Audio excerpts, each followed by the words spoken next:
Pernah nggak sih kamu ngerasa perut rasanya makin buncit padahal makan biasa aja?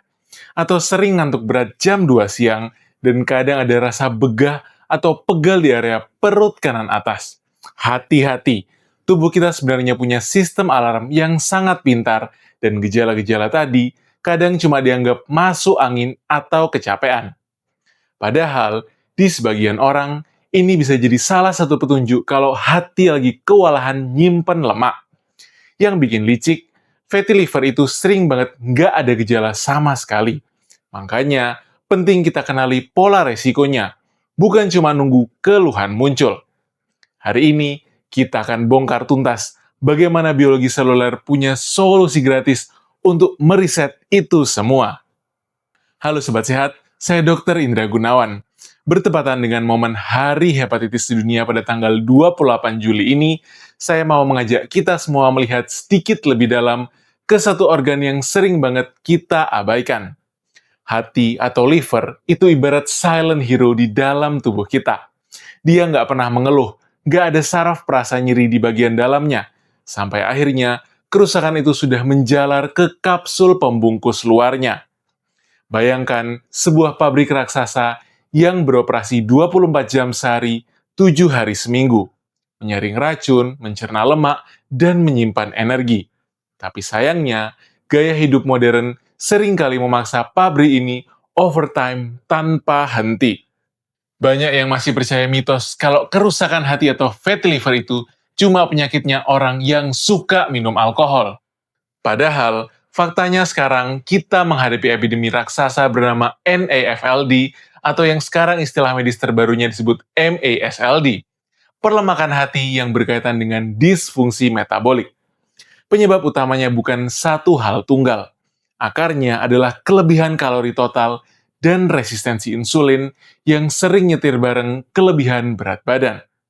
Nah, di antara pemicu itu, gula berlebih, apalagi dari minuman manis, jadi kontributor yang paling gampang bikin masalah.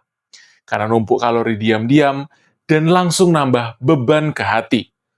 Jadi, bukan berarti lemak itu aman ya, tapi gula cair ini yang paling sering jadi biang kerok tersembunyi. Saat kamu minum es kopi susu kekinian yang manisnya overload, fruktosa di dalamnya itu nggak bisa dipakai langsung oleh otot atau otak kita. Fruktosa itu sebagian besar diurus di hati. Usus halus membantu menyaring dikit di depan. Tapi begitu dosisnya gede, kayak es kopi susu yang manisnya overload tadi, kapasitas penyaring itu jebol, dan bebannya lari deras ke hati. Kalau hati dipaksa memproses fruktosa terus-terusan, dia akan panik dan mengubah kelebihan gula itu langsung menjadi trigliserida, alias tumpukan lemak yang menyelimuti organ hati kamu sendiri. Yuk kita bedah sainsnya supaya lebih masuk akal. Hati kita itu ibarat spons gula. Kalau kamu makan nasi putih porsi besar ditambah minuman manis, spons ini akan menyerap glukosa ekstra untuk disimpan sebagai glukogen. Masalahnya, kapasitas spons ini terbatas. Ketika tangki penyimpanan glikogen di hati udah penuh, tapi suplai gula terus datang dari pola ngemil yang nggak berhenti dari pagi sampai malam. Pabrik hati akan mengaktifkan jalur de novo lipogenesis. Ini adalah proses biokimia di mana hati memproduksi lemak baru dari karbohidrat. Lemak ini akhirnya menumpuk di sel-sel hati atau hepatosit, membuat pabrik yang tadinya efisien menjadi lambat, bengkak, dan memicu resistensi insulin tingkat seluler. Ngantuk berat habis makan siang itu sebenarnya normal dan banyak penyebabnya. Ada ritme alami tubuh yang ngedrop di jam segitu. Ditambah porsi besar dan lonjakan turun gula darah kalau makannya tinggi karbo. Jadi, kalau habis makan siang langsung lemes, itu sinyal untuk perhatikan porsi dan jenis makanan. Bukan otomatis berarti hati kamu bermasalah. Ngomong-ngomong soal bedah jalur seluler seperti ini, buat kamu yang ingin belajar lebih deep tentang optimasi kesehatan dan bedah jurnal ilmiah terbaru, kamu bisa bergabung di membership channel ini. Kita bisa diskusi lebih intens dan menentukan topik video selanjutnya. Tapi ingat ya, semua yang kita diskusikan di sana adalah untuk tujuan edukasi dan bukan sebagai pengganti konsultasi medis tatap muka dengan dokter. Nah, kalau pabrik hati ini sudah terlanjur kotor dan overload, pertanyaannya, gimana cara kita membersihkannya? Jawabannya bukan dengan teh detox mahal, tapi dengan memberikan pabrik tersebut waktu istirahat yang cukup. Kalau kamu mau ngebantu hati ngurangin tumpukan lemaknya, salah satu cara yang efektif dan simple adalah jendela makan yang konsisten. Coba pola 16-8. Sebagian besar manfaatnya datang dari konsistensi ini yang bikin total kalori lebih terkontrol dan berat badan turun bertahap. Artinya, kamu berpuasa selama 16 jam dan punya jendela makan selama 8 jam. Misalnya dari jam 12 siang sampai jam 8 malam. Kenapa jam 12 sampai jam 8 malam? Karena buat saya pribadi, ini yang paling gampang nyambung sama kebiasaan saya. Jadi, lebih realistis buat dijalanin secara konsisten. Kalau kamu bisa geser jendelanya jadi lebih pagi, misalnya jam 10 pagi sampai jam 6 sore, itu malah lebih selaras lagi sama jam biologis tubuh. Karena tubuh kita paling efisien ngolah makanan di siang hari dan kurang cocok makan mepet waktu tidur. Dengan nggak memasukkan kalori sama sekali selama jendela puasa ini, kamu memaksa tubuh untuk menghabiskan cadangan gula di hati, menurunkan kadar insulin hingga ke titik basal, dan akhirnya memaksa tubuh untuk membakar lemak yang bersarang di liver kamu sebagai bahan bakar utama. Secara endokrinologi, puasa adalah bioswitch yang sangat ajaib.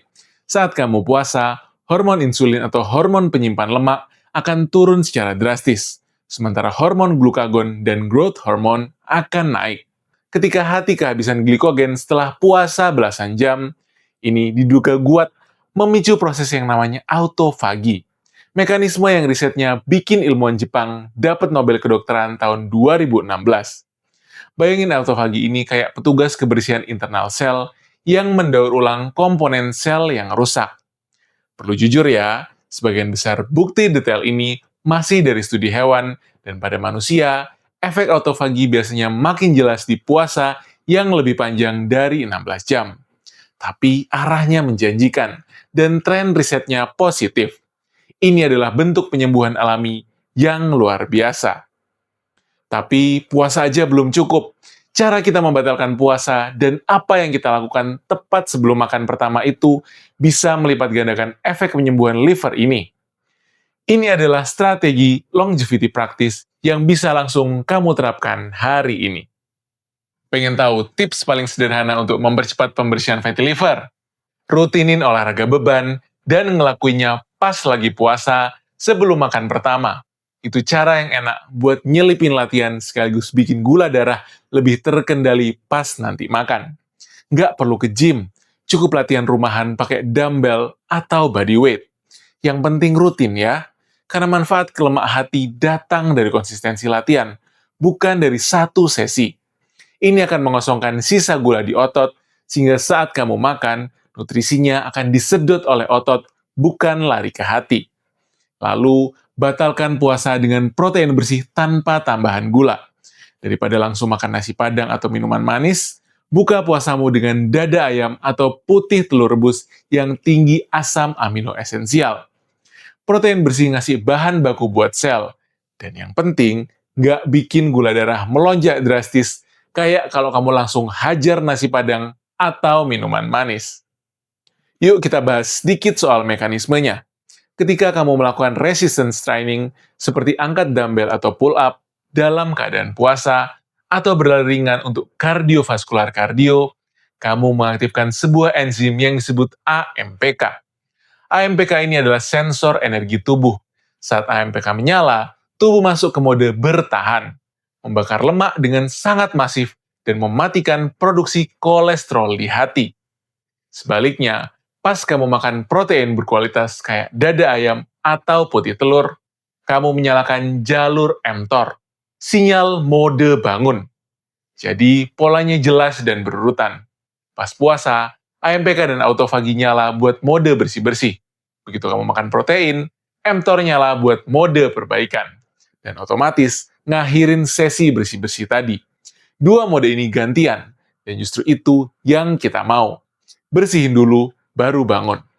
Mengkombinasikan kedua pilar ini secara harmonis adalah inti dari ilmu longevity modern. Kalau kamu ingin sedikit karbohidrat, makanlah di akhir sesi makanmu. Protein dan serat dari sayur yang masuk lebih dulu akan melapisi usus, menahan laju penyerapan gula, sehingga hati gak kaget menerima beban karbohidrat. Kita tetap bisa menikmati makanan tanpa menyiksa diri. Kuncinya ada pada urutan makan yang benar. Jadi, yuk kita ringkas 3 strategi pamungkas kita untuk hari hepatitis sedunia ini. Pertama, kurangi fruktosa cair, karena hati kita lah yang menanggung semua beban metabolisme gula tersebut. Kedua, terapkan jendela makan yang konsisten, misalnya puasa intermittent, untuk mengaktifkan autofagi dan membersihkan lemak di hati. Dan yang ketiga, padukan dengan olahraga beban sebelum makan pertama, dan prioritaskan protein bersih tanpa gula tambahan saat berbuka puasa.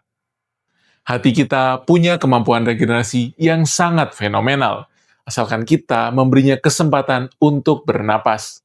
Satu catatan penting, puasa intermittent mungkin nggak cocok buat semua orang. Kalau kamu punya diabetes dan minum obat penurun gula, lagi hamil atau menyusui, atau punya riwayat gangguan makan, konsultasi dulu ke dokter sebelum nyoba. Sekarang, pertanyaan saya buat kamu. Pola jendela makan seperti apa yang selama ini paling cocok dengan rutinitas harianmu? Coba share pengalaman kamu di kolom komentar. Kita diskusi bareng-bareng. Kalau kamu merasa video ini bermanfaat, tolong klik like, subscribe, dan share ke keluarga atau teman kantormu yang sering mengeluh perut buncit dan ngantukan. Saya Dr. Indah Gunawan, ingatlah bahwa kesehatan bukan sekedar tentang hidup lebih lama, tapi tentang menikmati setiap detik kehidupan dengan raga yang prima. Sampai jumpa di video berikutnya, dan salam sehat.